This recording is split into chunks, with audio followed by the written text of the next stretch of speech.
day of our 7-day faculty development program. Today, we have the privilege of hosting an eminent personality, Honorable Justice K.N. Panindra, Upalokayukta, and former Judge, High Court of Karnataka. We are truly honored to have him with us as our esteemed chief guest.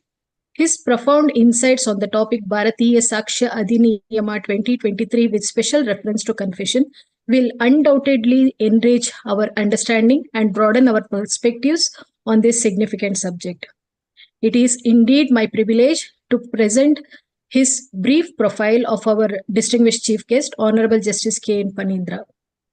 Honorable Justice Sri Koratagere Narsimhamurthy Panindra was born into an agricultural family in Koratagere, Tumkur district to Srimati K.N. Sunandamma and Sri K.R. Narsimhamurthy.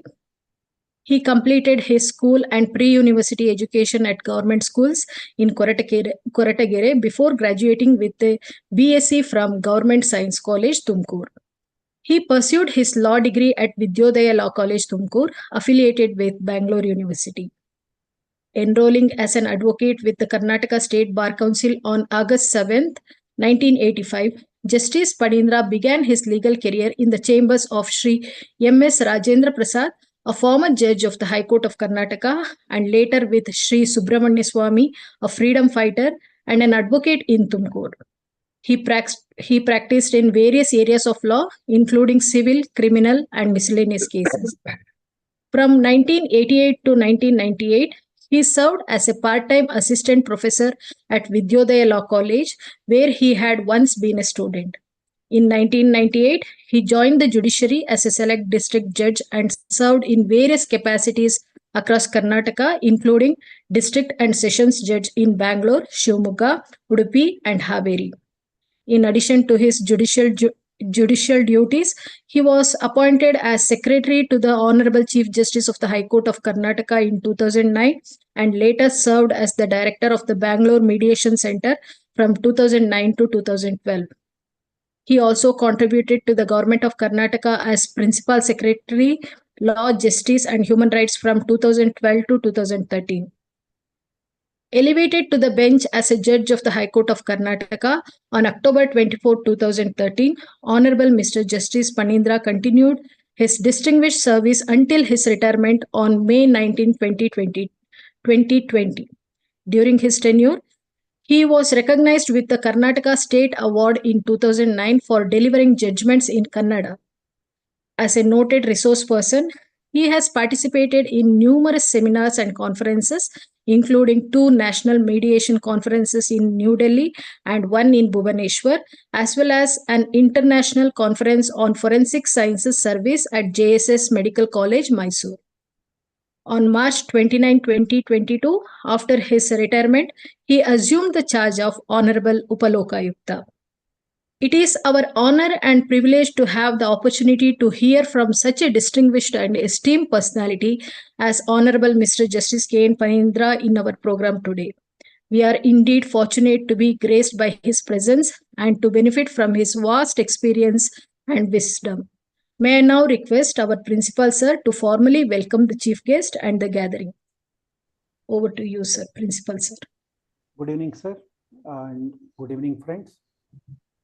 Respected Justice K.N. Panindra sir and all distinguished participants from various parts of country. So far you have in this faculty development program from past 5 years you have been exposed to various topics. 3 days on BNS and 2 days on Bhartiya Sakshya Adhiniyam, and today and tomorrow we are going to dwell upon the changes introduced to Bhartiya Sakshya Adhiniyam 2023. And today we have amidst us Honorable Justice Shri K.N. Panindra, former Judge High Court of Karnataka and presently Upalokayukta of Karnataka State. Sir, I'm really beholden to you for having accepted our invitation to deliver today's lecture on the topic Bhartiya Sakshya Adhiniyam 2023 with special reference to confession, and we were immensely benefited from your previous lectures on the same platform, and with a request to continue the same support with our institution, I, on behalf of Janata Education Society's Vivekananda College of Law and all the participants on this virtual platform, extend a very warm welcome to you, sir. Welcome, sir. Thank you. Yes. Over to you, sir. Thank you very much, Mr. Dr. Kempegowda, Principal of Vivekananda College of Law, and all the other respected faculty members of the said institution, and all the participants who are virtually joined me so far as this lecture series are concerned. Today, we are going to discuss the important topic in the Indian Evidence Act, and now it is called as Bhartiya Sakshya Adhiniyam. I don't want to touch upon what are all the new factors that has been brought into the Bhartiya Sakshya Adhiniyam, but I will touch upon what is the new thing that has been brought into the provisions which are referable to confessions. Of course, I have gone through the new Bhartiya Sakshya Adhiniyam, but would like to say is that nothing much has been introduced or brought into the Indian Evidence Act by way of this repealing provisions. Some, in my opinion, it is only a tinkering work that has been done.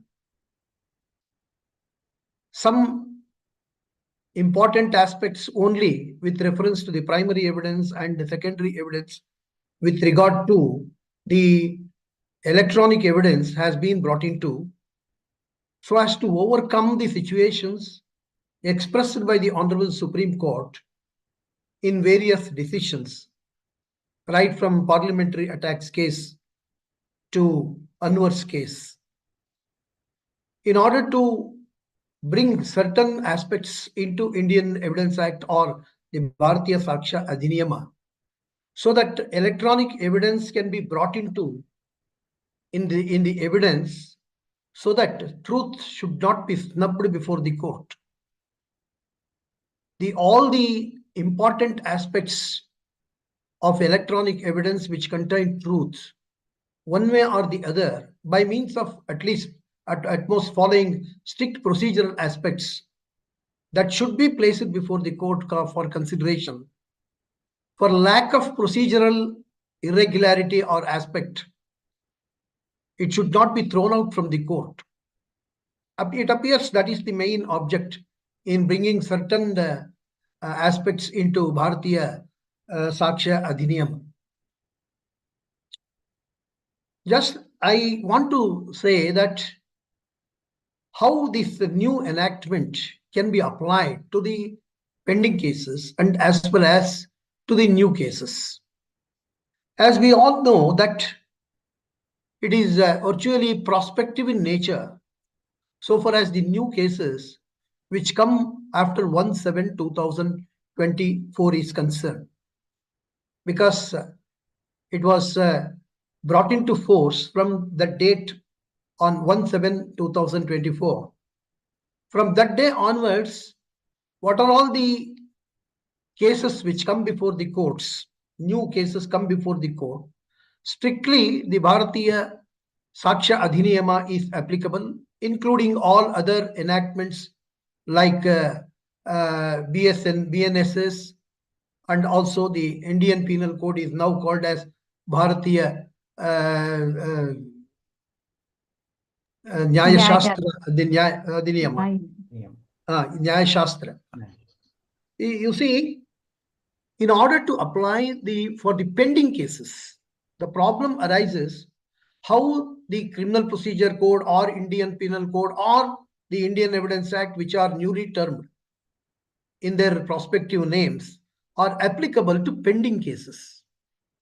For that, there is a saving clause in the Indian Evidence Act. Just I will refer it to that and then I will proceed to the present topic. Section 170 of BSA says that the Indian Evidence Act 1872 is hereby repealed. What is the effect of repealing? Subclass 2 says that notwithstanding such repeal, if immediately before the date on which this Adhiniyam comes into force, there is any application, this is very important, if there is any application, trial, inquiry, investigation, proceeding or appeal pending, then such application, trial, inquiry, investigation, proceeding or appeal shall be dealt with under the provisions of the Indian Evidence Act 1872 as in force immediately before such commencement as if this Adhiniyam had not come into force. Therefore, whatever the applications which are pending before the court, trial pending before the court, investigation which is pending prior to the coming into force, all the provisions which are under the Indian Evidence Act are to be applied, and thereafter the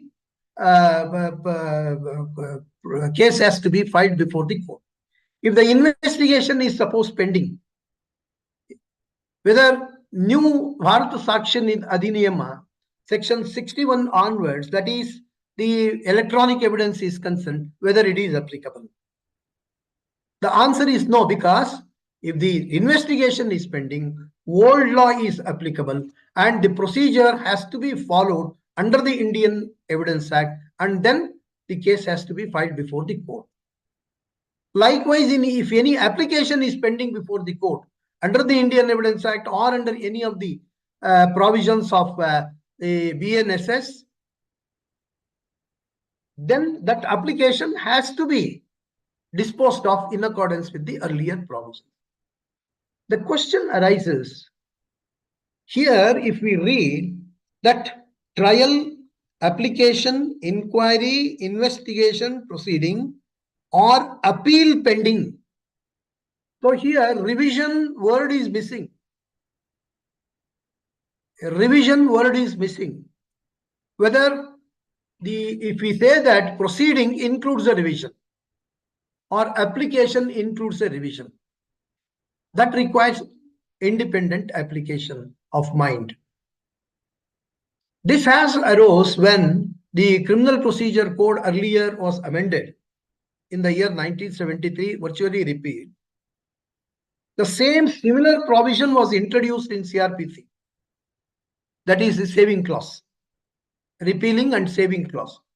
Thus, ditto provision has been introduced in the said Criminal Procedure Code. That went up to Supreme Court in one decision, Jagir Singh versus Randeep, EIR 1979, Supreme Court, page 381. I think Mr. Shankarappa has quoted this or not, I don't know. This particular decision says that when you say that proceeding and application, the revision is also synonymous to that. Therefore, it includes revision also.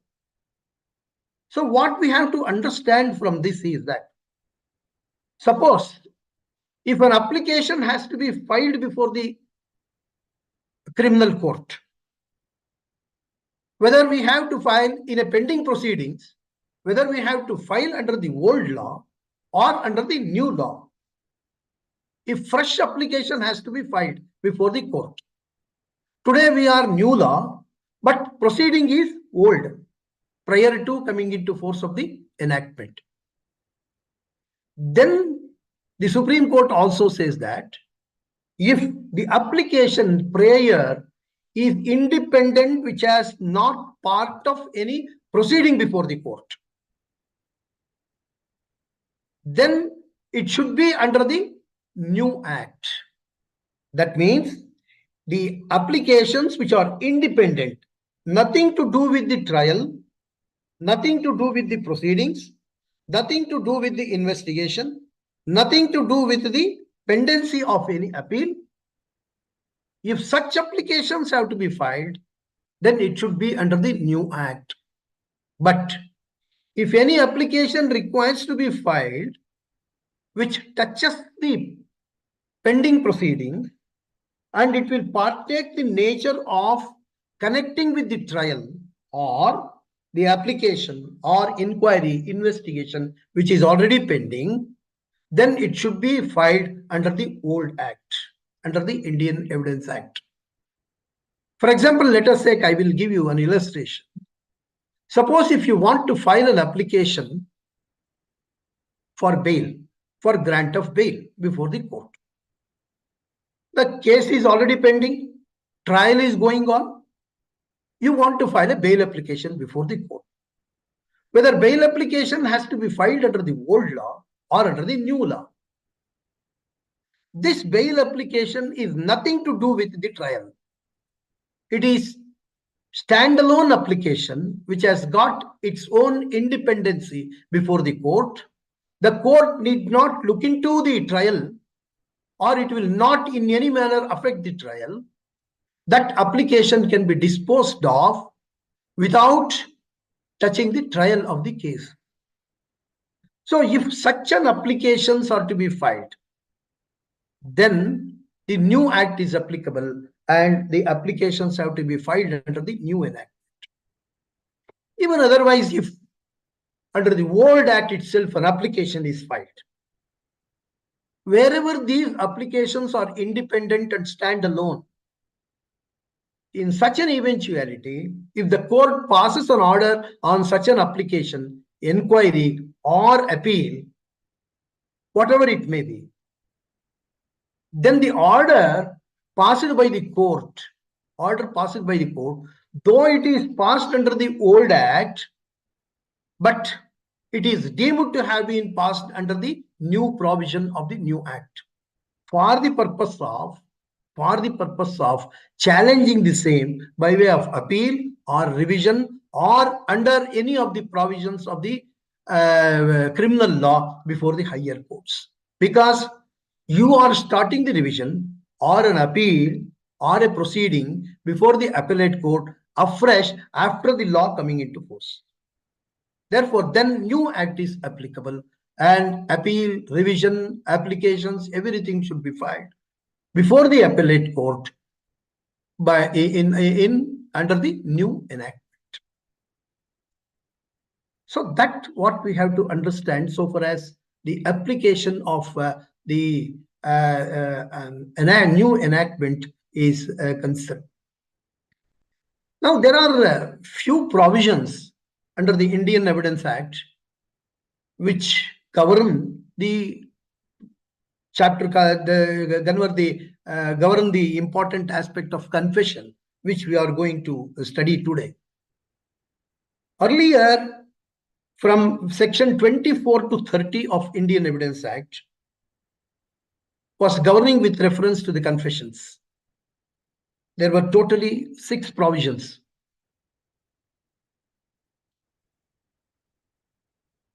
Now, those provisions are virtually merged into 3.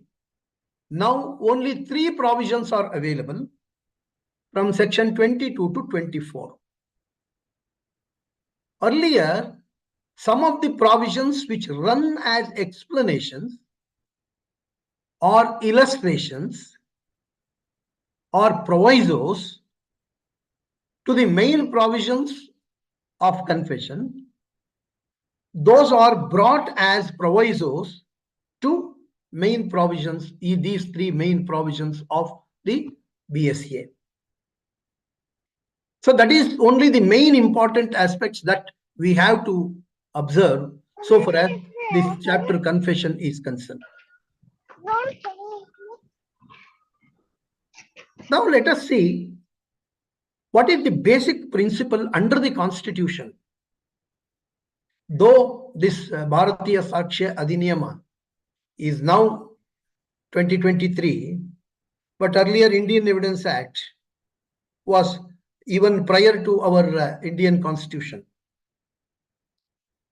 But in Indian Constitution also we have recognized this voluntary statement of the accused, how it should be dealt with, what is the protection that we can give under the Constitution of India.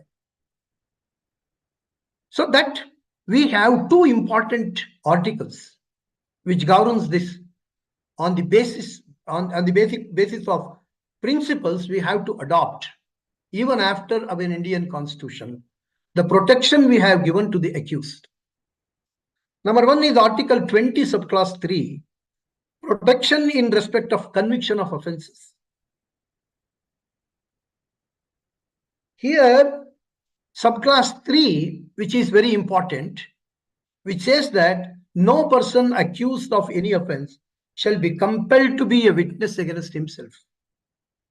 What again confession says we are going to study. It is his own statement we are making use of for the purpose of punishing him or convicting him. Therefore, self-incrimination is barred under the Indian Constitution. This is very well enunciated in Jayalalitha's case, Selvi versus State of Karnataka, 2010, 7 SCC, page 263, and State of Bombay versus Katikalu Ogad, year 1961, Supreme Court, page 1808. In these two decisions, self-incrimination is barred. You cannot call upon the accused to give any statement. Even we follow certain procedures under Criminal Procedure Code earlier, now BNSS, under section 313 of Criminal Procedure Code. After examination of all the witnesses, we will call upon the accused to give explanation for the incriminating materials available against him. Though we call upon him, what is your explanation? We cannot compel him. At the time of framing of charges, we cannot compel him. So that amounts to self-incrimination, which even avoided by the Indian Constitution. Next is Article 21, protection of life and personal liberty, except according to procedure established by law. So if there is no procedure contemplated under section 22 to 24 or under section 24 to 30 of Indian Evidence Act, what would have been the consequence? Directly we can accept the confession statement of the accused as a general principle, general rule, as if we accept the statement of a witness, and the courts have no discretion except convicting him only on the basis of the statement made by the accused, if there is no separate independent procedure is contemplated.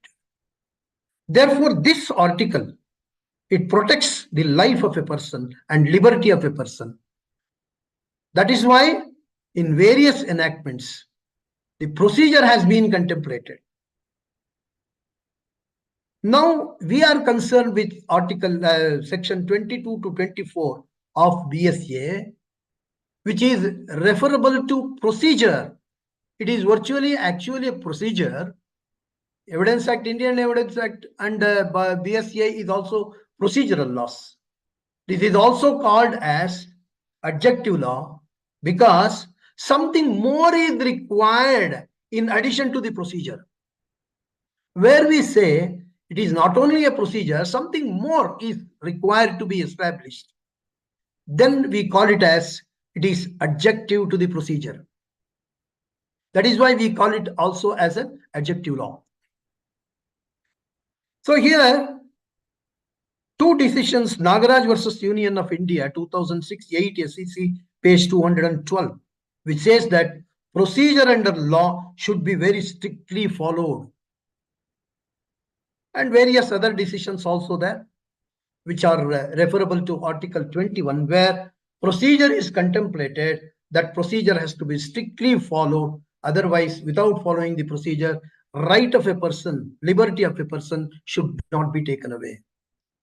So in this background, we have to analyze or understand what are all the procedures that has been contemplated to be followed by the court and other officers who are entrusted with the investigation, etc., before accepting the statement of the accused or recording the statement of the accused. and how it should be recorded, when it becomes confession, etc., etc. Nowhere in Indian Evidence Act or under the BSA, even after this new enactment, confession is not defined. Earlier act also, confession was not defined. Even in definition class, if you go through, confession is not defined. That lacuna is still there. That's why I said only tinkering work has been made. These things would have been taken into consideration. They would have explained what is meant by confession.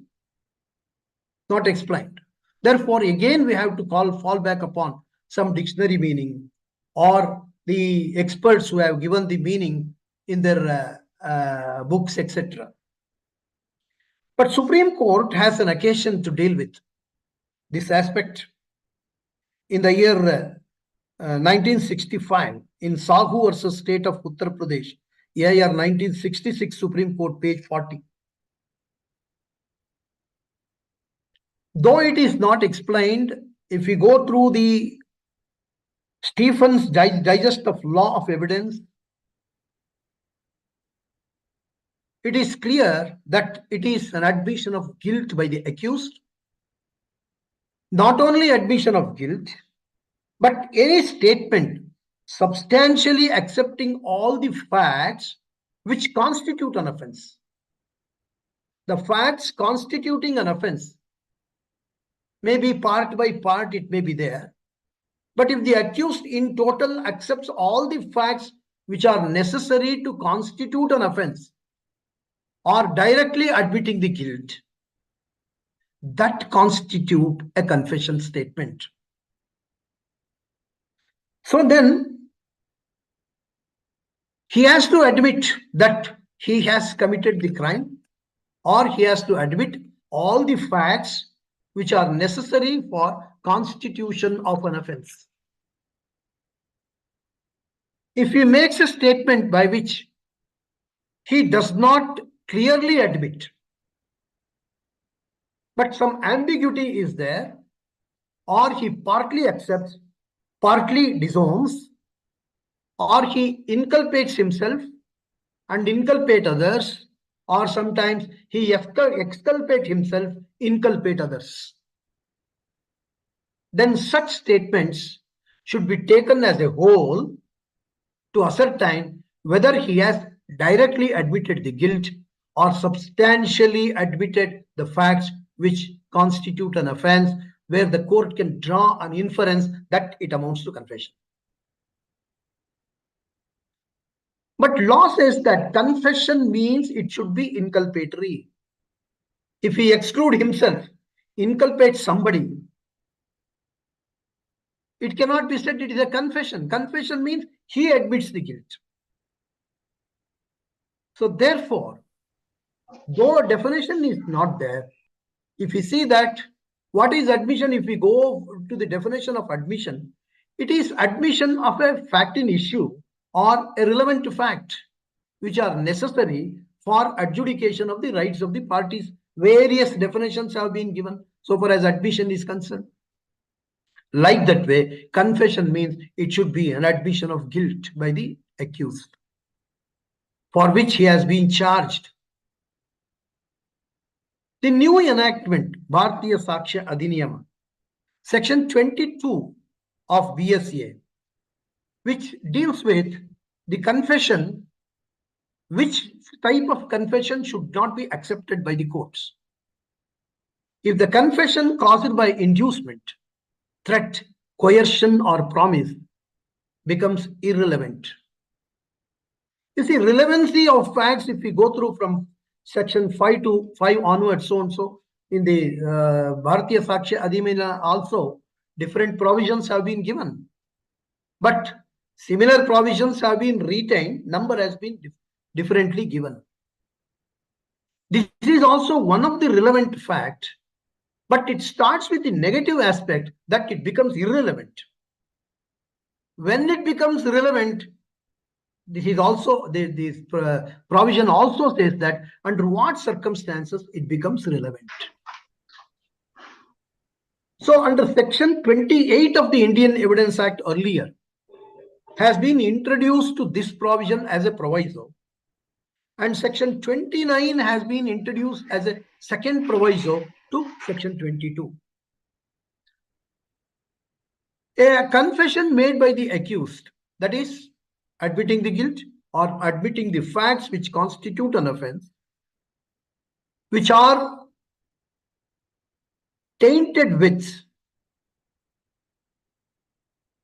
coercion, inducement, threat, or promise. Here, earlier provision, coercion was not there, and this provision, this word coercion is introduced to the new enactment. So whatever may be the nature of threat, inducement, or coercion, or promise, if that is tainted with and confession is recorded when such things are in existence, such confession is not admissible in the court of law, and nor it becomes relevant for the purpose of considering whether accused is guilty or not guilty. In the opinion of the court, if the threat is there, if the proceeding, the inducement is there, or coercion is there, or promise is there, what does it mean by it appears to the court? It doesn't say it is proved to the satisfaction of the court. But if it simply appears to the court, appears to the judge on prima facie materials available on record, that there is some threat, or there may be some threat, or coercion, inducement, or the promise, then normally such type of confessions cannot be accepted. But if the such inducement or coercion, threat, or anything has been removed by means of various aspects, it can be removed by total lapse of time, or by means of warning, or by means of recording the statement by the court itself, by giving warning, by giving opportunity. By removing all these things, if there is no threat, if there is no coercion, no inducement, no promise, if it is clear and voluntary, it should be borne in mind, it should be voluntary. Voluntary itself says, even Indian Contract Act says that what is meant by voluntariness. Undue influence, etc., etc., coercion. In Contract Act also says that it should be voluntary. On his own volition, he has given such statement. If that is removed, then it becomes relevant. The third proviso, the second proviso to this is, whatever it is not there in section 22 part 1, that is coercion, promise, inducement, threat. Promise is again defined or say taken out.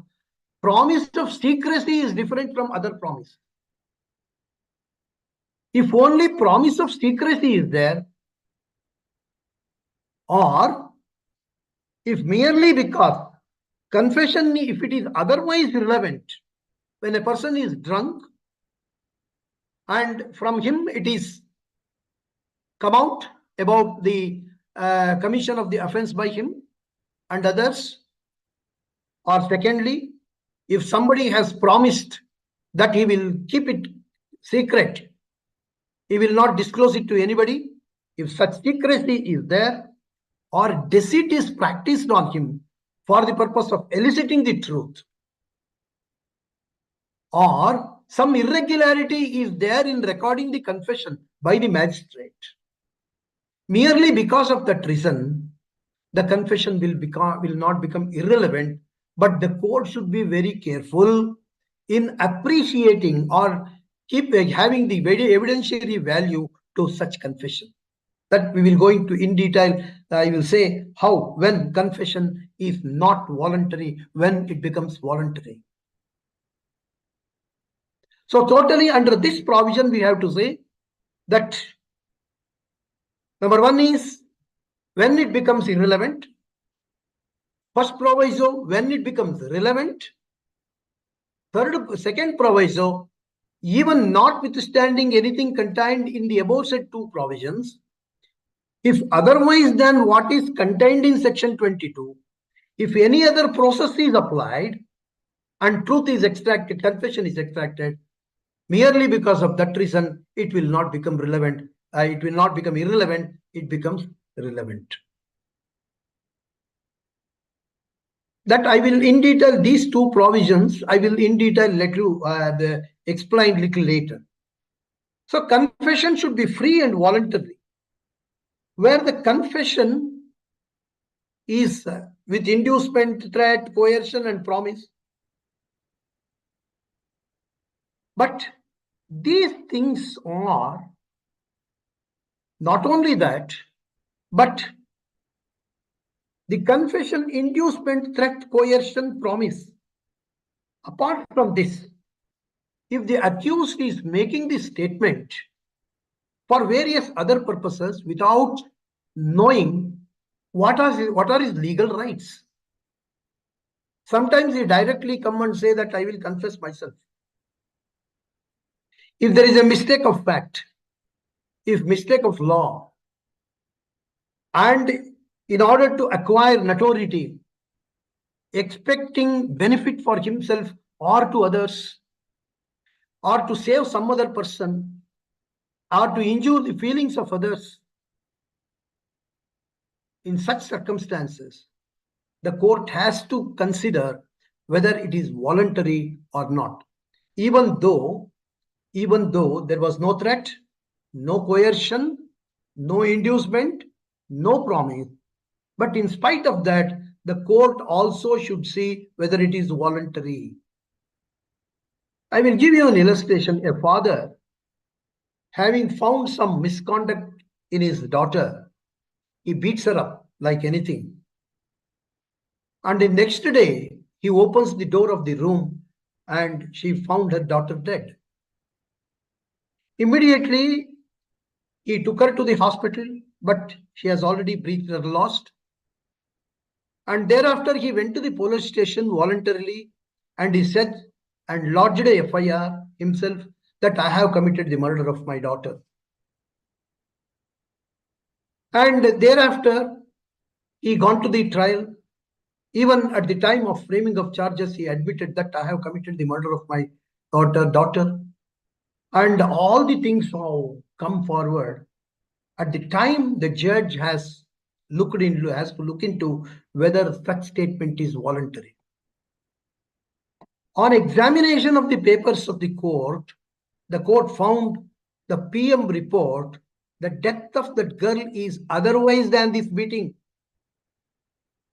She died because of some other reason, not because of this beating. So beating nevertheless is there. He may be punished for beating his daughter, but not for the murder. So it is a mistake of fact.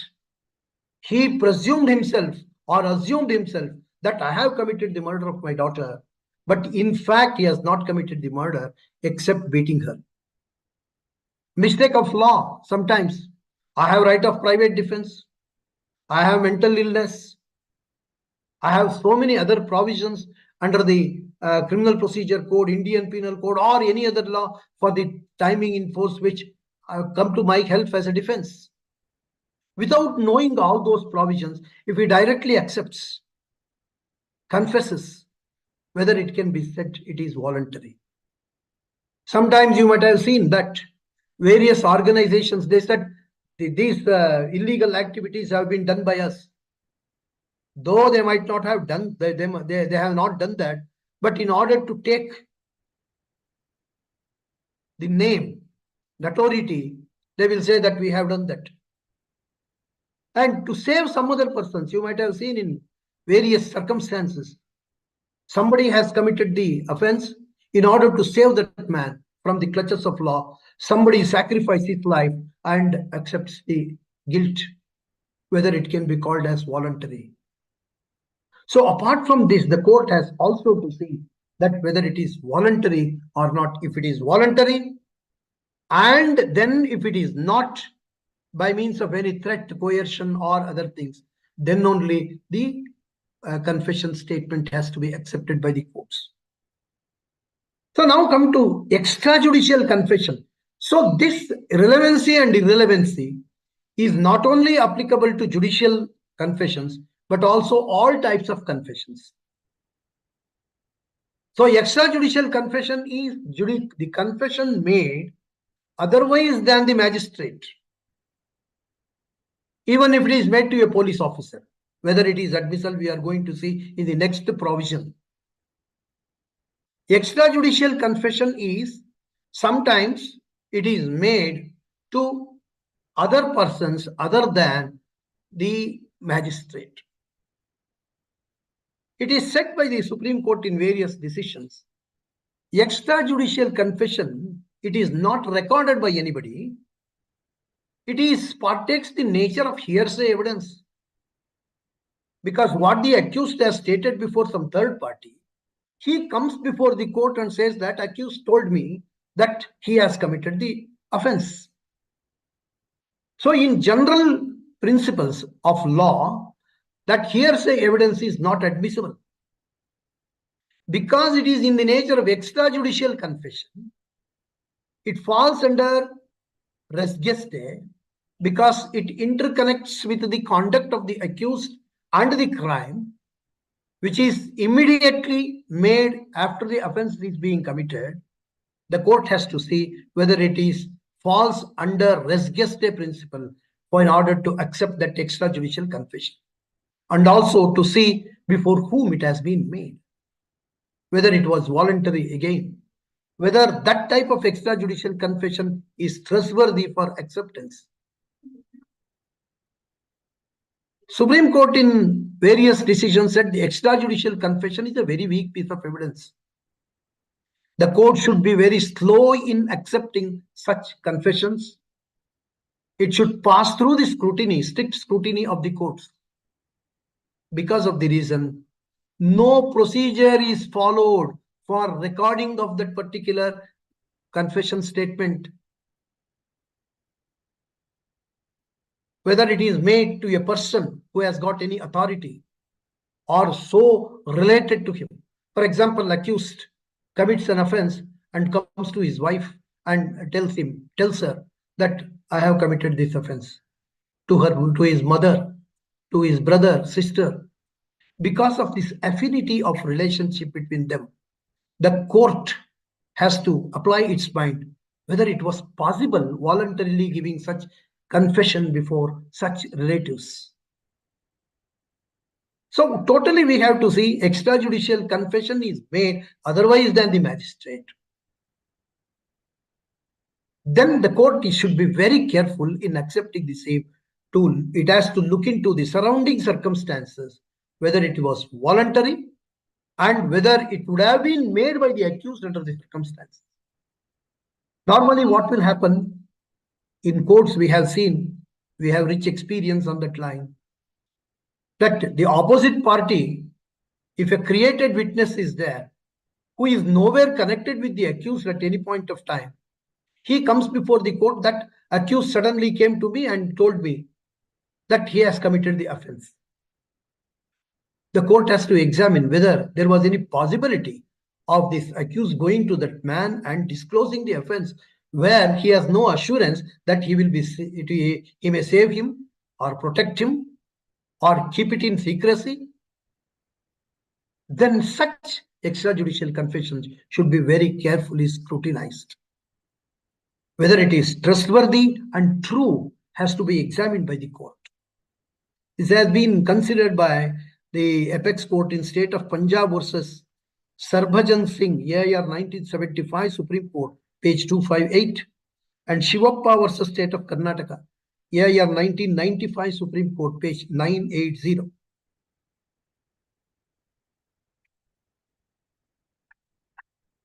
Confession statement should be inculpatory in nature, without admitting the guilt or the facts which are sufficient to constitute an offense by the accused himself. Such statement cannot be called as a confession statement. Therefore, what the court has to do, the whole of the statement has to be taken into consideration, read to ascertain whether there is any admission of guilt or whether there is any admission of the facts so necessary to constitute an offense. And this section also says that the confession should be made before an authority. Who are all the authorities?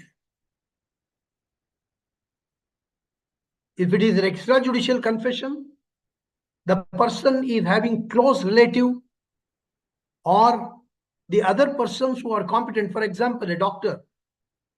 Accused goes to a doctor. While examining him, the doctor asks some questions to him and he discloses that I have committed the offense. Or he discloses the facts which constitute an offense.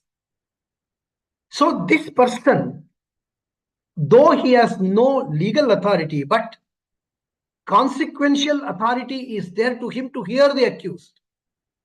Like that way, village panchayat members, adhyaksha, close relatives, and his immediate superior officers, though it fall under extrajudicial confession, but those persons must have some connectivity in order to hear the confession of the accused. This has been considered in long back in Emperor versus Harpiyari, year 1926, Allahabad, page 737, and Kansa Beher versus State of Orissa, year 1987, Supreme Court, page 1507. So the first proviso to this. So this is with regard to inducement, removal of inducement, before whom the statement can be made, extrajudicial confession can be made.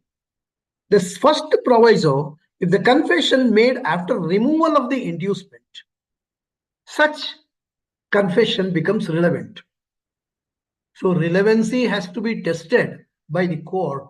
Court has got all the powers to test the relevancy of any statement made before it, any evidence made before it. This proviso should be read along with section 22 of the Act. If in the opinion of the court, the confession seems to have been cast, or it appears to the court, that's why I said any semblance of doubt is there to the court, that then such confession should not be accepted or believed by the court. The impression created by threat, promise, or inducement can be removed. How? By assurance by the court, giving proper time to him, and by long lapse of time, there was no threat or coercion. Time has lapsed. By warning given by some person superior in authority to the person inducing or making such threat, by conduct of the persons making threat or promise, if the court is of the opinion that no threat is in existence.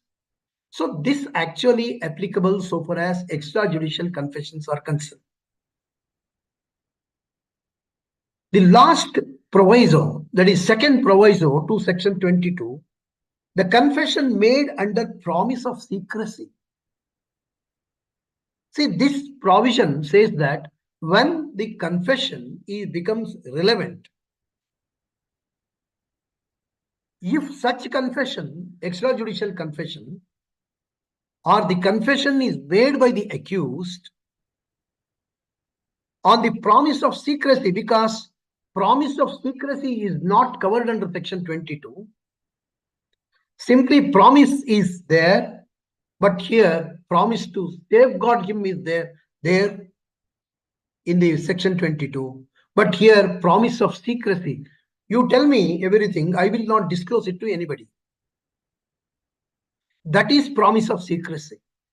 Merely because some secrecy promise was given, the intention was only to extract the truth from the accused, or by means of deceiving him, or when he was drunk, the confession has been made or truth has come out. Then such confession also should be taken into consideration by the court. It is not the court should treat it as a relevant material, but it should be taken into consideration by the court. If really that was voluntary again, accused as voluntary, he believed the promise, but he volunteered thereafter. A deceit has been flagged, but in spite of that, he volunteered to state the facts. If it is true facts and volunteered, then merely because some deceit has been exercised on him or promise has been given to him, and when the statement was given by him when he was drunk, it will not become irrelevant. But the court has to very carefully examine whether those things can be accepted or not. Another important aspect is that in Criminal Procedure Code, curable defects are considered under Section 463. Now it is under Section 509 of BNSS. Which are the procedures? Irregularity of the procedures will not vitiate the proceedings. So here, suppose if a magistrate, while recording the judicial confession, he doesn't follow Section 164 earlier, Criminal Procedure Code, or Rule 5, Chapter 5 of the Criminal Rules, Karnataka Criminal Rules of Practice. Some procedures are left out. But nevertheless, on overall analysis of the entire materials on record, and also giving opportunity to the magistrate to explain before the court why those procedures are not followed, and it did not cause any injury to the defense of the accused. If these three things are available, merely because some procedural irregularity was there, it will not become irrelevant. Even some procedures have not been followed. If it is added by means of the evidence of the magistrate, he gives the explanation. If it is satisfactory, then the court can accept such confession also, though there are some procedural irregularities. So what this Section 22 in 3, first proviso and second proviso, it says that under Section 23, confession is hit because it is made before the police, that we are going to study in the next provision. The burden of proof of proving this confession, that it was voluntary, accused has made the confession, and it falls under Section 22, subclass proviso, second and third proviso, first and second proviso. Therefore, it becomes relevant. And if it is a judicial confession, every procedure has been followed.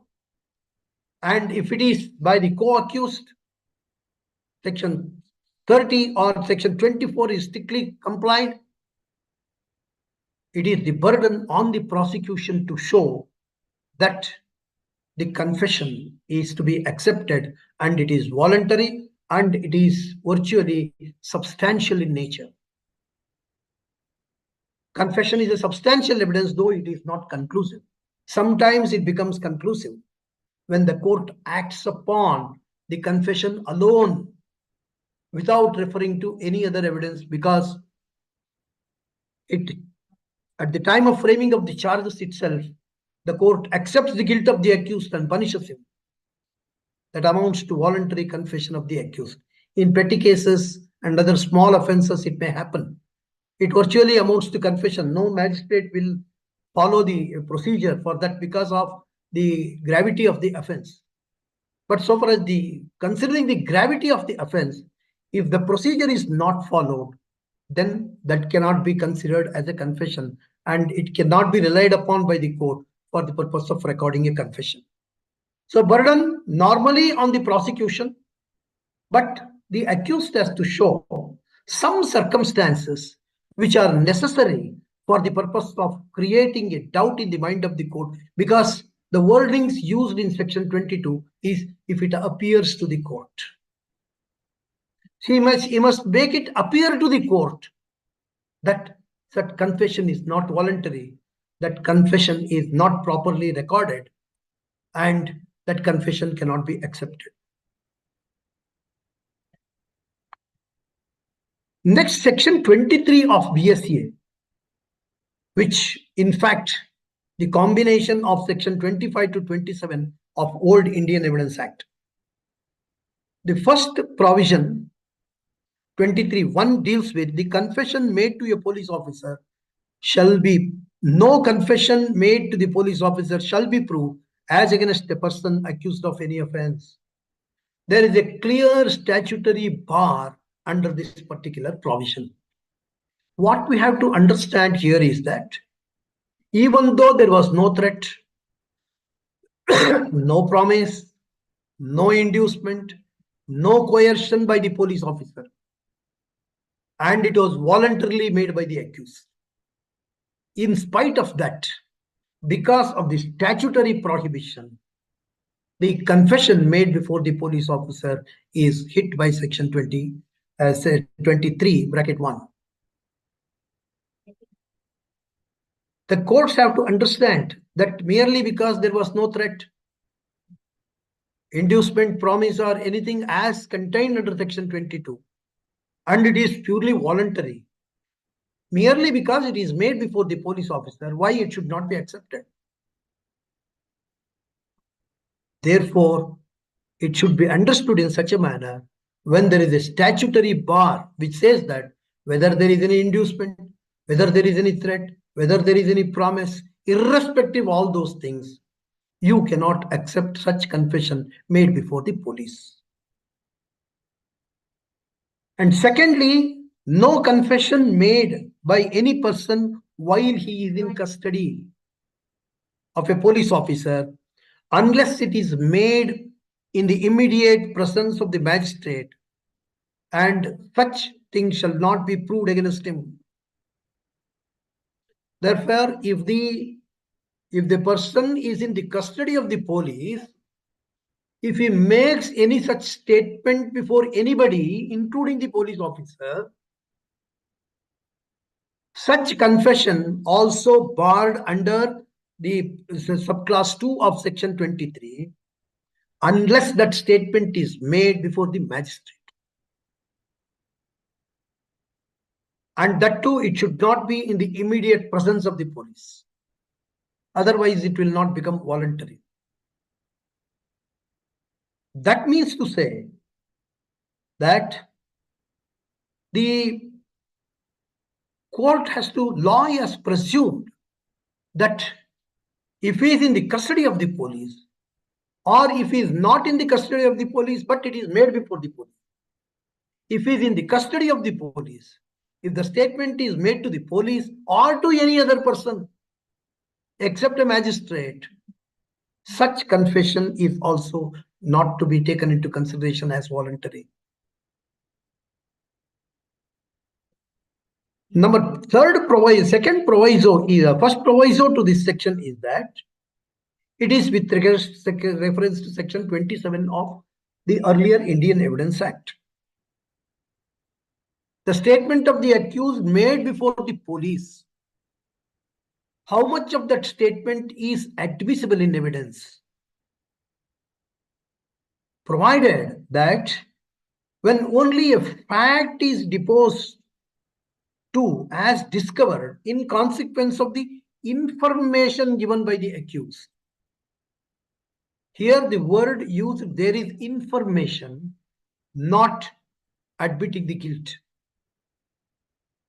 So information otherwise than admission of the guilt is given to the police officer. On the basis of such information, something has been discovered by the police. Only to that extent, if it is proved, that becomes relevant. What becomes relevant is that the discovered new fact or discovered new object on the information given by the accused, otherwise than admission of the guilt, is only admissible as relevant under this particular provision of law. Though it is in the nature of confession that some facts which he discloses which closely related to the confession or closely related to the commission of the offense.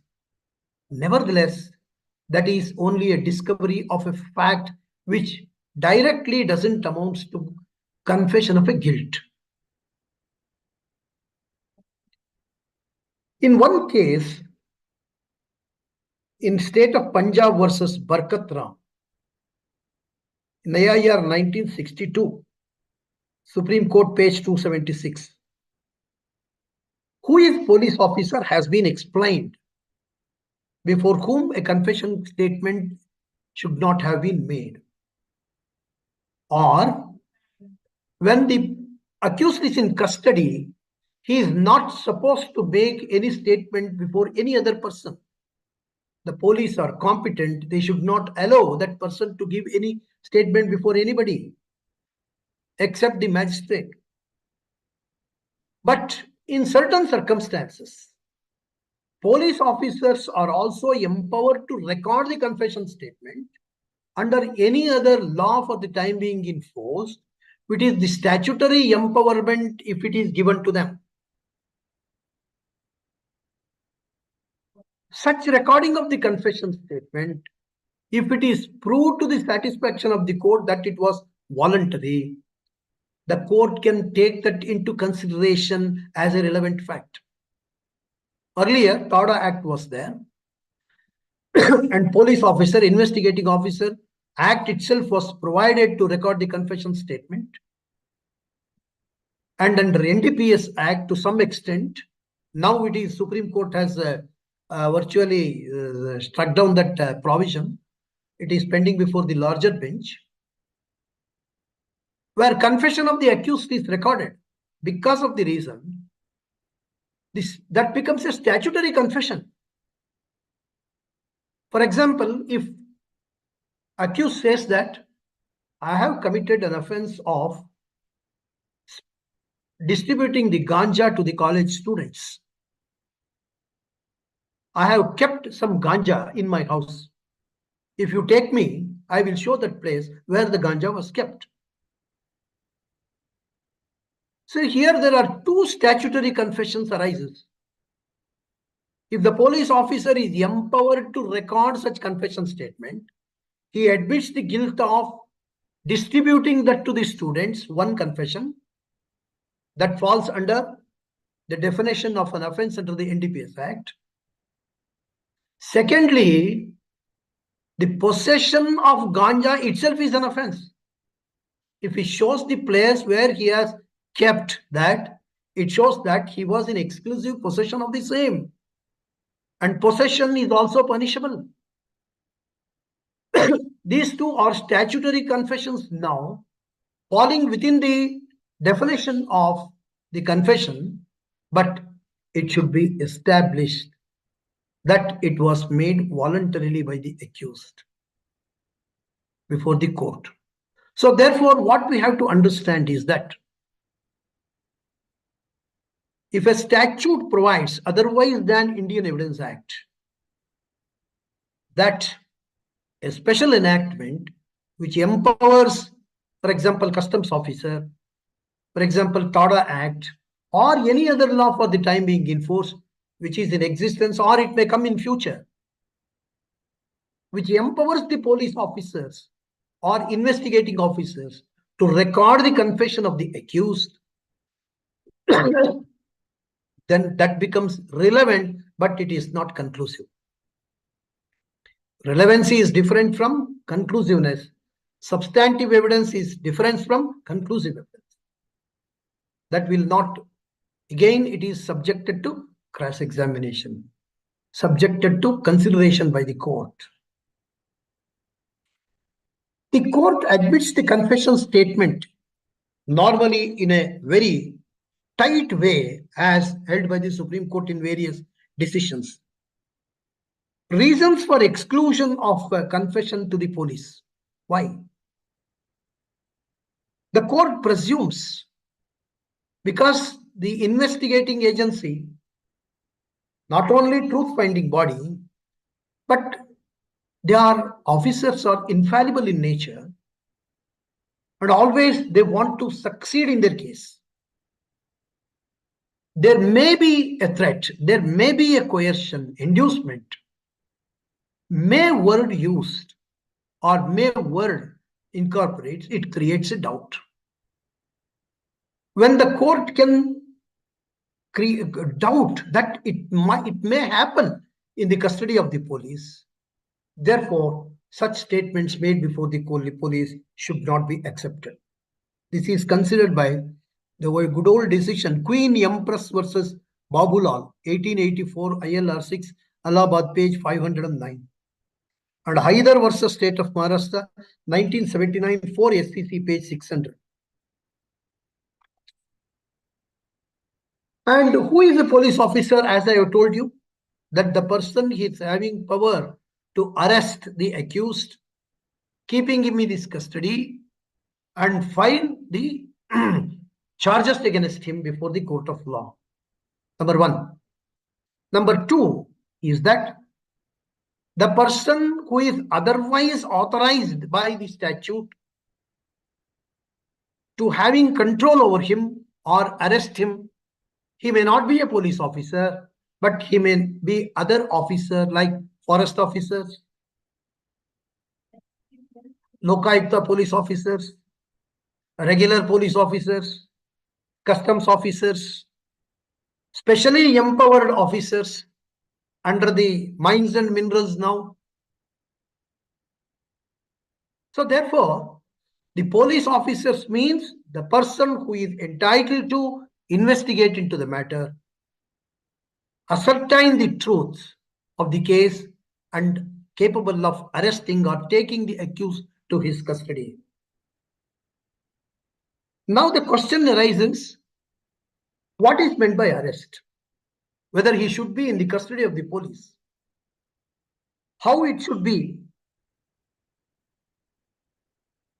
whether actual arrest is necessary.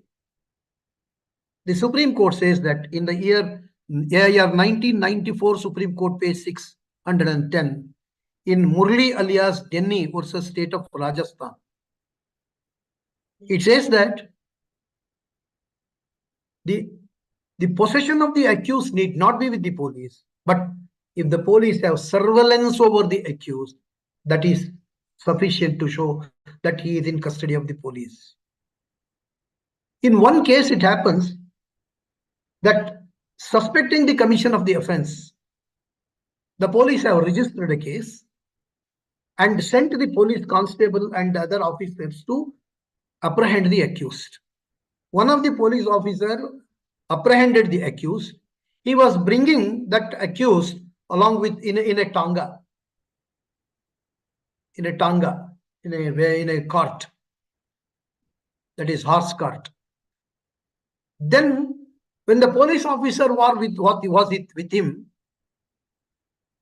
when the police officer was by the side of the cart, this accused disclosed that he has committed the offense with the tanga driver.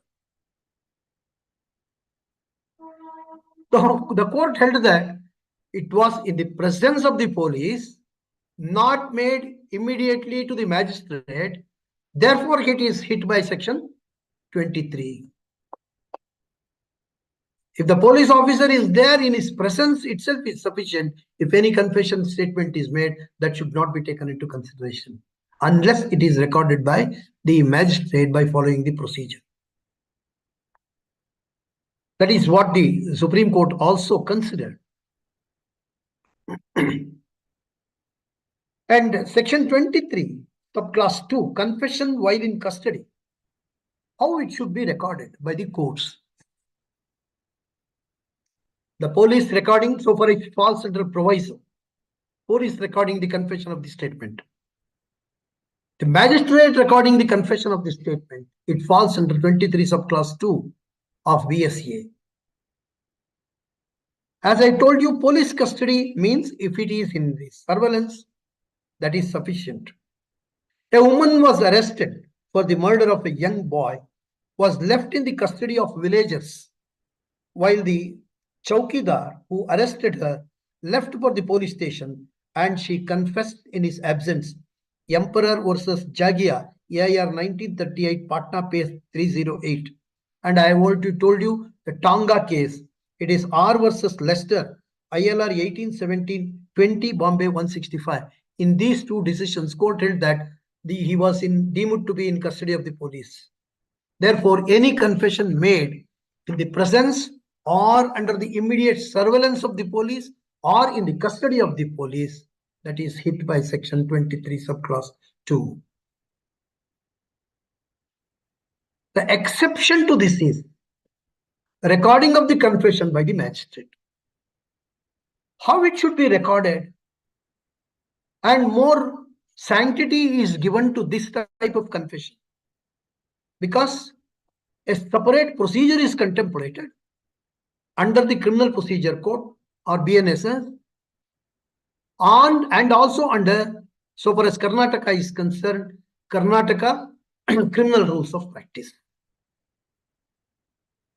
So what the magistrate has to first examine is that when accused is voluntarily appeared before the magistrate, he wants to confess before the magistrate.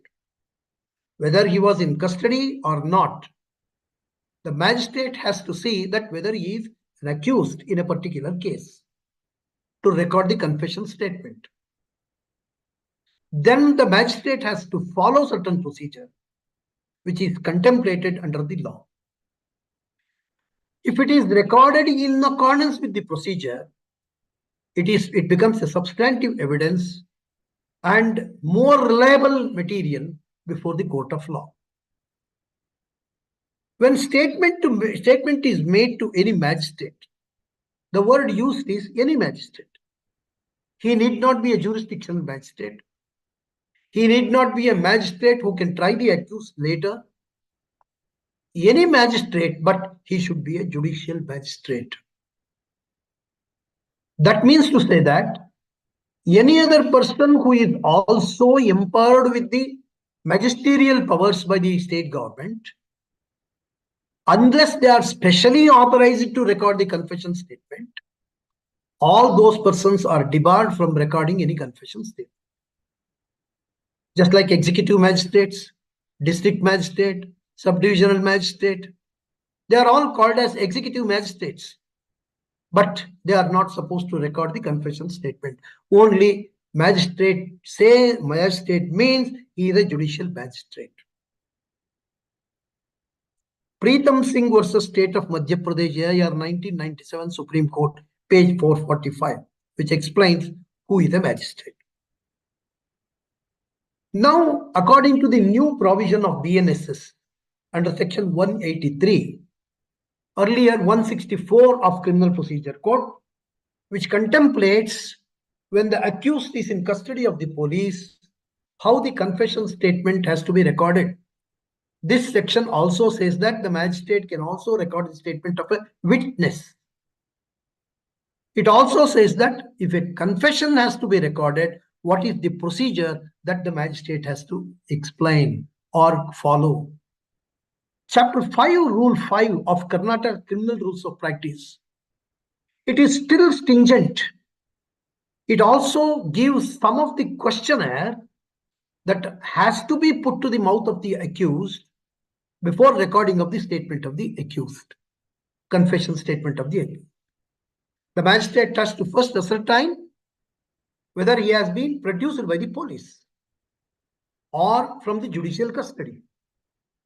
If he is in police custody, he should not record the statement at all.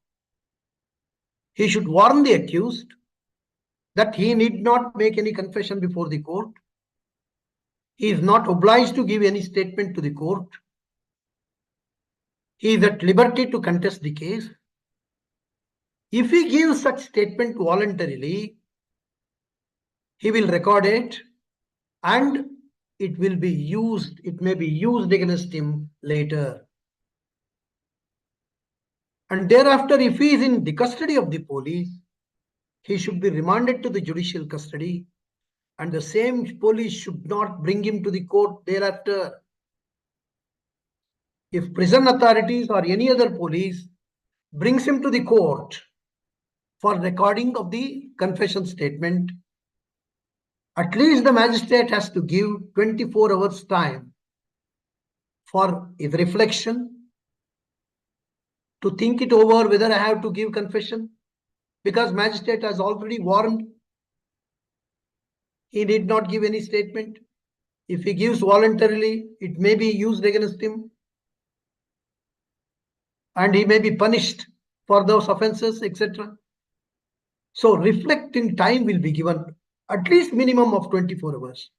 And thereafter, if he is produced, whether he is produced from a prison authorities, those prison authorities, if they were drawn from the police department, then also the magistrate should see that the police officers are kept away from the premises of the court. Then he should ascertain whether the statement of the accused is voluntary or not. Under Rule 5 of Chapter 5 of Criminal Rules of Practice, it imposes responsibility on the magistrate to put some questions. That when were you arrested? When did the police first question you? How often did they question you in their custody? What answers you have given? Were you detained anywhere before you were taken to custody? If so, when and where? Were you induced to make any confession statement? And are you making the statement as a result of any ill treatment or coercion or force or inducement or any promise by the police? The questions put by the magistrate, these are all the statutory questions that have been given in the statute itself, statute book itself, that is Criminal Rules of Practice. Magistrate is not bound to put, magistrate is bound to put these questions. It doesn't mean to say he need not put any other question.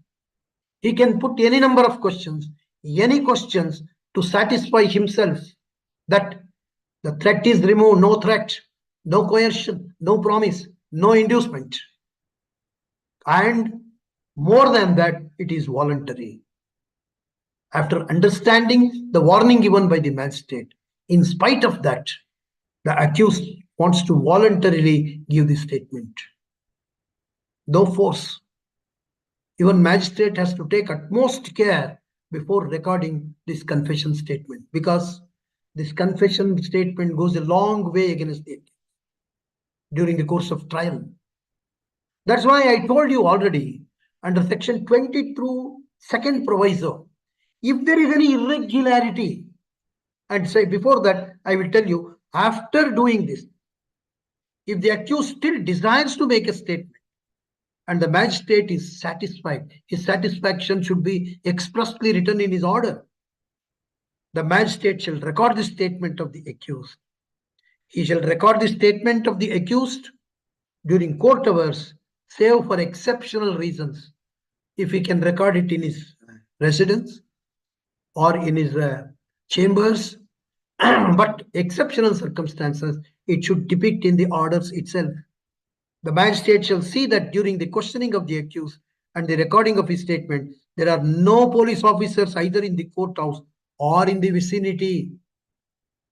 That's what I told you. Every question put to the accused should be recorded. Answer also should be recorded. Why? So as to enable the appellate court later or the trial court later.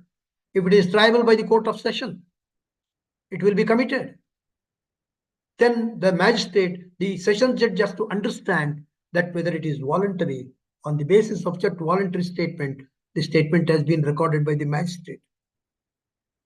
The accused person shall be questioned in the language known to him, and the answer given by him shall be recorded in his own words as far as possible. If the language is unknown to the magistrate, then he has to get a translator and get it translated and then ascertain whether it is voluntary. And in the same language, he should record it if possible, if he knows that language. After recording this statement, the magistrate has to explain what are all the record he has made after recording this statement. Before recording this statement, The warning given to the accused on the first day, warning given to the accused second day before recording of the statement. Everything has to be stated in the orders, and the magistrate has to put a certificate underneath that as contemplated under section 183 of BNSS. That certificate is clearly discloses that the magistrate has explained that the accused is not bound to make any confession. If he does so, any confession he may be used as evidence against him. And thereafter, the belief of the magistrate has to be recorded that he believed that this confession was voluntarily made. It was taken in the presence of the magistrate and after hearing and was read over to the person making it and admitted by him to be correct, and it contains a full and true account of the statement made by the accused. And thereafter, the magistrate has to sign and keep it in a sealed cover. And if it is necessary, thereafter, if he himself is the tribal magistrate, it can be used later. If it is not, he can send it to the competent court. The next important provision and the last proviso to this is compared to section 27. As I've already told you, that confession and consequential discovery of a fact. Simply said, here also the direct admission of the guilt of the accused or a fact completely constitute an offense. It remains as a confession that is not relevant, that cannot be taken into consideration by the court at all. In a famous case law, in Lal Singh versus State of Gujarat, the reason for admissibility of evidence, the statement of the accused before the police, because section 23 subclass 1 says that a statement of guilt made before the police is inadmissible. Then what is admissible is explained. This runs as an explanation or proviso to general provision. When it becomes relevant is to be looked into by the courts. The entire statement has been given. Normally, the police will record the whole investigation as stated by the accused right from the day of commission of the offense, or even including the conspiracy prior to the commission of the offense. The police will record all those things.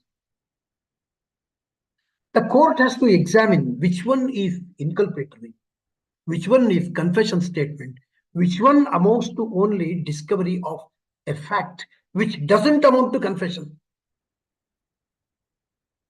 Only that portion is to be taken into consideration and marked as a substantive evidence before the court.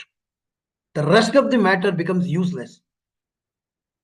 Rest of the confession statement becomes useless if it is not otherwise relevant. The protection against self-incrimination, as I've already told you, that even he is not supposed to, obliged to give such statement before the court, before the magistrate. How anybody can expect that it can be given before the police officer? But nevertheless, sometimes the circumstances which encompasses the entire case, for the purpose of those circumstances, certain facts which are to be discovered from the accused himself, which themselves will not constitute any offense. That we have to understand. Isolatedly, if we take that discovered fact will not constitute any offense, then it only becomes discovery of a fact. If that itself is sufficient to constitute an offense, then it becomes a confession, which is hit again under section 25. So therefore, in the Pulukuri Kottaya's case, it is clarified by the Privy Council in AR 1947 PC 67, the scope of this provision, which says that in that particular case, the Kottaya accused and other persons have beat Shivaya and Subbaya to death. Then the accused have given statement that one Mr. Kottaya given the statement, I stabbed Shivaya with a spear. I hidden the said spear in a yard in my village. I will show you that place. These are all the statements made before the police. It came up before the court, and ultimately the PV Council held that what is inculpatory, what amounts to discovery of a fact. Discovery of a fact which it is isolated, whether it constitutes any offense. Here, I have hidden a spear in a yard in my village. I will show you the place. If you accept this portion of discovery of a fact, whether it constitutes any offense, the answer should be no. That I have hidden a spear in my house. If you take me, I will show you the same. It will not constitute any offense. If you add that, if you add the remaining thing, that I stabbed Shivaya with this spear, I stabbed this Shivaya with that spear. If I take you, I will show you that spear in my house. Then clubbing these two things, one constitute completely an offense. He is admitting the guilt that he stabbed Shivaya and kept that spear in his house. I kept a spear in my house. It doesn't constitute any complete offense. Or the facts, even if it is as it is accepted, it will not constitute an offense.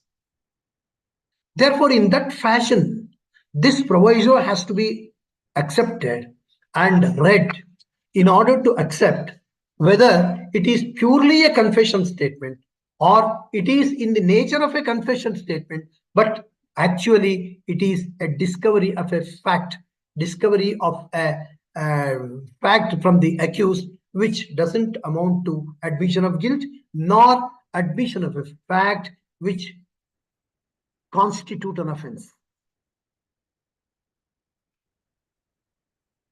So here I hid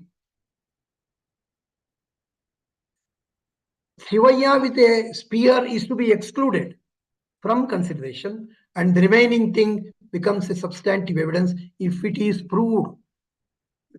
Again, what is discovered from the accused has to be established before the court.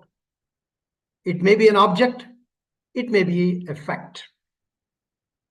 Suppose if the accused says that myself and accused number 2 joined together committed the murder of A, and the accused number 2 ran away from that particular place, and now presently he is in room number 23 in Bombay Lodge. What is admissible here? The discovery of the fact, the immediately after registration of the case, arrest of this accused, the police are also attempting to apprehend the other accused persons. They are discovering the fact where the accused are. This accused discloses that accused number 2 is in room number 23 in Bombay Lodge. It doesn't constitute any offense. That portion itself, if you isolate it, it doesn't constitute any offense. But if you add myself and accused number 2 jointly committed the offense of murder, and thereafter the accused ran away and he is in room number 23, if you read incomplete, it will fall under the definition of confession. Therefore, only to that portion, that is why 2 illustrations I have given. One is not recovery of an object. One is discovery of purely a fact with regard to the situation of the accused somewhere else. And the second thing is discovery of a fact which led to discovery of a weapon. So whether it is a discovery of a fact or a weapon, it makes no difference. But the principle has to be applied is that whether it attracts the confession definition. If it is not, then it becomes, though it is recorded in the nature of confession statement, but it is a discovery of a fact. The last but not least, time is up. I think it is this provision I will complete within 5 or 6 minutes. Please. Right. I will take only 5 to 6 minutes. Please, sir. Okay. Oh. The last provision, so far as confession is concerned, whether the statement of confession of co-accused, it can be a relevant fact and can be used for the purpose of convicting or considering against other accused persons if the accused is more than one in a particular given case. This section, section 24, clearly says that when more persons than one is involved or tried jointly, this is very important, they must be tried jointly. If they are not tried jointly, this provision is not applicable. Confession of one accused is not relevant so far as the other accused is concerned. For the same offense, that is for the same offense, they should have been tried. And they should have been tried jointly. And a confession made by one of such accused affecting himself and some other of such persons is proved, the court may take into consideration. Here also, section doesn't say that it is relevant, but the court may take it into consideration, such confession, as against such other persons, as well as against the person who makes such confession. A provision is added, explanation by way of explanation, because earlier what was happening before the courts of law, if one accused was absconding, the other accused persons were tried. Or one of the accused tried, if only two, another accused was absconding. He was tried and thereafter he confessed before the court, and on the basis of such confession, he was convicted. Whether the same conviction statement by one of the accused can also be used against another accused if he is tried separately, whether it amounts to a joint trial. Then all the magistrate and the sessions trial courts used to refuse to accept the confession statement of one of the accused when they are not jointly tried, one is absconding. Therefore, to avoid that anomaly, this explanation is added.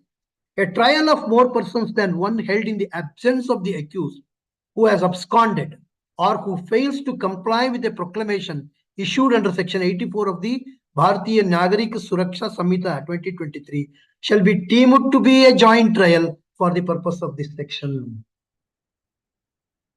So therefore, even if it is proved that confession can be taken into consideration by the court so far as the other accused is concerned, but we must see that it is not a conclusive proof. It is again liable to be appreciated by the court. In this regard, the court should also take into consideration several provisions. Section 119B of Bhartiya Sakshya Adhiniyam. An accomplice.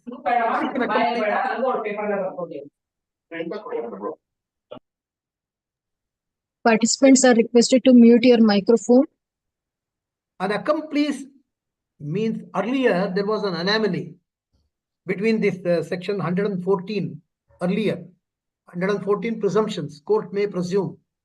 Presumptions, presumption to the evidence of an accomplice is unworthy of acceptance of that.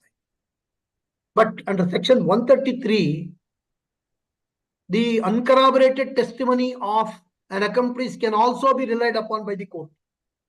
Is relevant. Court can presume. But that anomaly is removed now. So uncorroborated testimony of a joint offender cannot be relied upon, but it can only be taken into consideration to strengthen the case of the proved prosecution case. So an accomplice is unworthy of credit unless he is corroborated in material particulars. So therefore, one side confession is there. Mere confession is not sufficient. But otherwise than that confession also, there must be some corroborative materials. Unless that confession acts as a conclusive, there is no evidence left. The court, because admitted facts need not be proved. Confession sometimes alone is sufficient. The court can draw inference and convict the accused. But normally the court will not do that because of considering the gravity of the offenses. If trial goes on, confession alone is not sufficient. Suppose, let us see, confession is there on one side, the prosecution has not proved its case at all. On trial, the prosecution has utterly failed to prove the case against the accused. But nevertheless, confession is there by the accused. Then confession alone is not sufficient because on the basis of alone confession, the court has not convicted him. Therefore, it should seek for corroboration to such confession. If it has not convicted the accused solely on the basis of the confession at the right point of time and it proceeded with the trial, during the course of the trial, the court has to see, excluding the confession, whether the prosecution has proved its case or not. If it is not proved, confession alone cannot be relied upon for the purpose of convicting the accused. Section 138 of BSA. An accomplice shall be a competent witness against an accused person, and a conviction is not illegal if it proceeds upon the corroborated testimony of accomplice. Illi uncorroborated ittu madlu. Earlier, it was said even in uncorroborated testimony, it is not illegal. But it is corrected and it is added that it should be corroborated. So totally we can say that whether it is confession statement is made or accomplice has given a statement against the co-accused, if it is uncorroborated, that cannot be relied upon. Section 343 of BNSS, tender of pardon to accomplice. Then he is not an accused at all. He will be no more an accused once the court offers tender of pardon to him, he will become a witness. There are two circumstances. One is at the initial stages, when he offers himself to disclose the whole facts of the case, including the inculpatory portion of himself and also inculpating the other accused persons, the court records the statement by giving tender of pardon to him with an assurance that he will stick on to that statement. He will give evidence in future before the court, and if he doesn't do that, the court can reject the tender of pardon and ask him to stand along with the other accused persons before the court of law. Then the tender of pardon will go. It will not amount to a confession statement before the court. So therefore, the accomplice who has turned into a witness, he will, as long as he remains as a witness, he cannot be called as a co-accused. Therefore, his statement is not a confession statement so far as the other accused are concerned. And merely convicted on plea of guilt without any trial, without any statement, then also that uncorroborated testimony of an accused, uncorroborated statement of the accused cannot be taken into consideration by the court, because these provisions which clearly discloses where accused himself becomes a witness without examination. Accused becomes a witness and his statement becomes evidence before the court without examination, without offering himself for cross-examination. When such being the case, how much care the court has to take into consideration. That is the object behind these important aspects, and that there are so many case laws. I will quote it in my paper.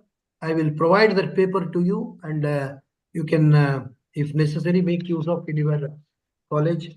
And thank you so much for having given me such opportunity to share few of my thoughts with regard to this particular subject. Thank you very much. Your Lordship, we extend our heartfelt gratitude for your profound and illuminating lecture on Bhartiya Sakshya Adhiniyam. with special reference on confusion. Your in-depth analysis and expert insights have greatly enriched our understanding of this critical subject. Your kind permission, may we now proceed to address the queries from posted in the I am not hearing you properly, madam. You are not properly audible. Madam is asking whether she can proceed for the question and answer session. Sir. Yeah. Am I audible, sir? Now you are audible. Yes. Rajeshwar Rao says, respected Honorable Justice Sri Panindra sir, it's my great privilege to have a part of this session on BSA and happy for the same. Please Thank you. clarify, sir, first, whether the drunken person witness in any criminal case can be taken into consideration in the court of law at the time of trial or examination of witnesses. This No, is at the time of trial, if he is a drunken person who enters into the witness box, then the court has to take into consideration that his evidence should not be normally recorded. And if after that influence of drunkenness is over, then only he will be called upon to enter into the witness box and depose.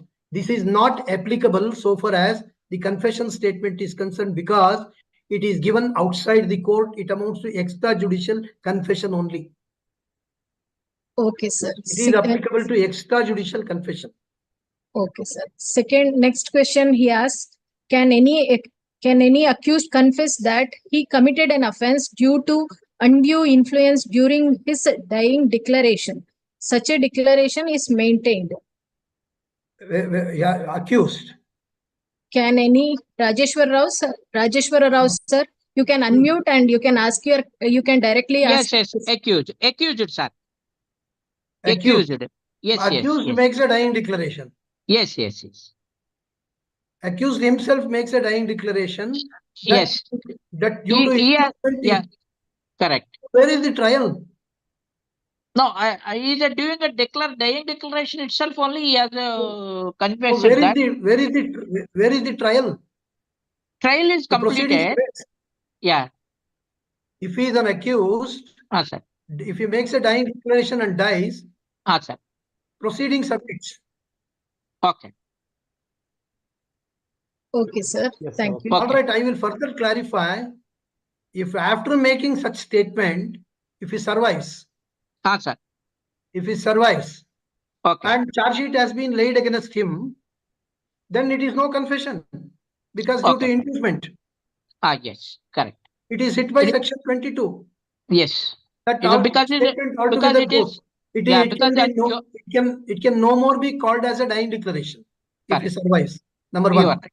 Yeah. Number two is that if it due to inducement I have committed the murder or any offense, it is no confession. It is hit by section 22. Yes, you are right. Clarified. Thank you very much. Right. Okay, sir. Thank you. Next, Srimati Kalpana ma'am says, good evening, Honorable Justice. I am greatly beholden for your erudite lecture. Thank you, Lordship. Do you think our legal system is equipped to examine the veracity of digital evidence?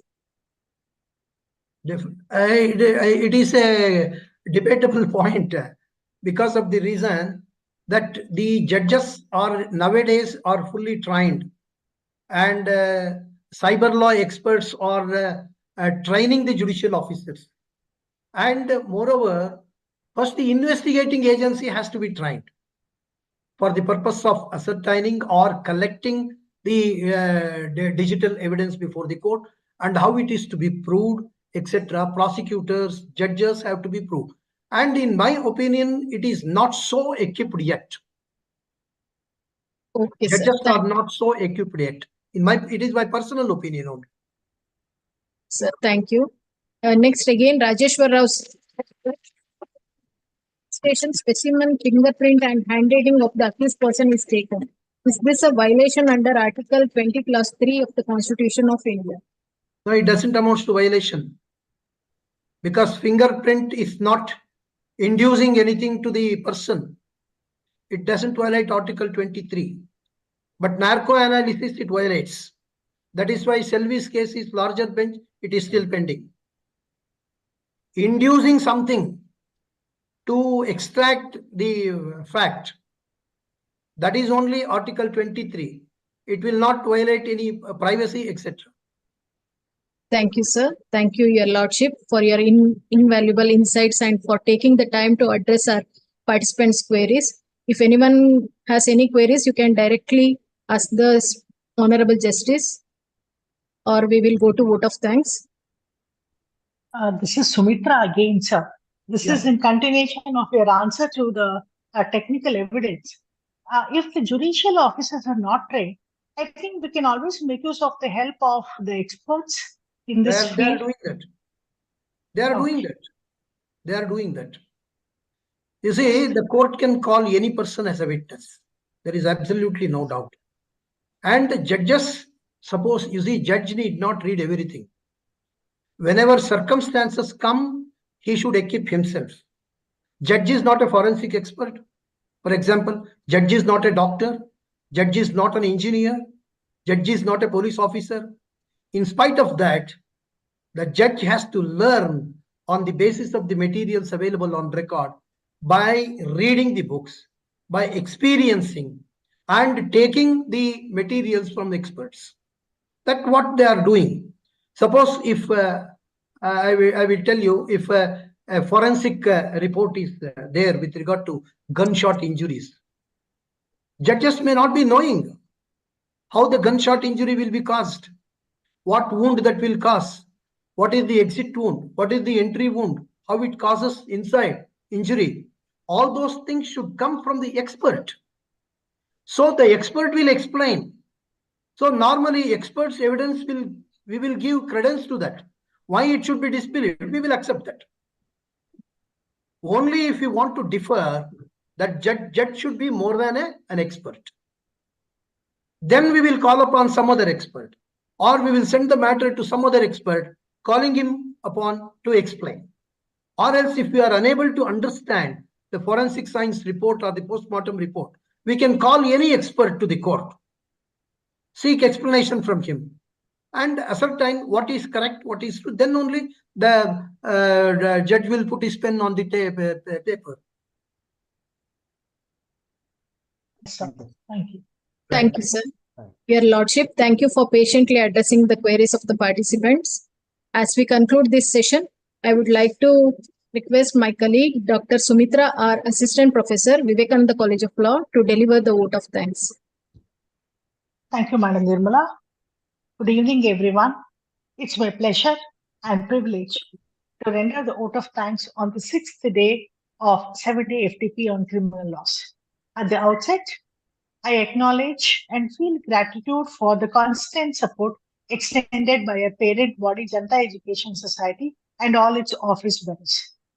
I am grateful to Honorable Mr. Justice K. Panindra Sir, Upalokayukta, State of Karnataka, and also former Judge, High Court of Karnataka, for the scintillating discourse on Bhartiya Sakshya Adhiniyam 2023 with special reference to confession. Sir, your discourse explained confession threadbare. In spite of his busy, demanding schedule, he made it convenient to be with us today. I am also thankful to Mr. Justice for his continued association with our institution and hope to listen to many more such discourses in the days to come. I, on behalf of Janata Education Society's Vivekananda College of Law and the participants here, extend a warm gratitude to you. Thank you very much, sir. Thank you. I also thank Sri Amma Lakshmi Manohar sir, our chairman of our governing council, who lends his unwavering support in all our activities. And he's been attending all the sessions so far. I think today is his 6th session. He's not missed any session so far. I think some of the participants must have missed the session, but he's not missed any session. Thank you so much, sir, for your unwavering support. This FDP is the brainchild of our principal, beloved principal, sir. I thank our principal, Professor Dr. K.B. Kempegoda, sir, for initiating these kind of academic activities at the end of every semester. Thank you very much, sir. I thank all the participants for your active participation.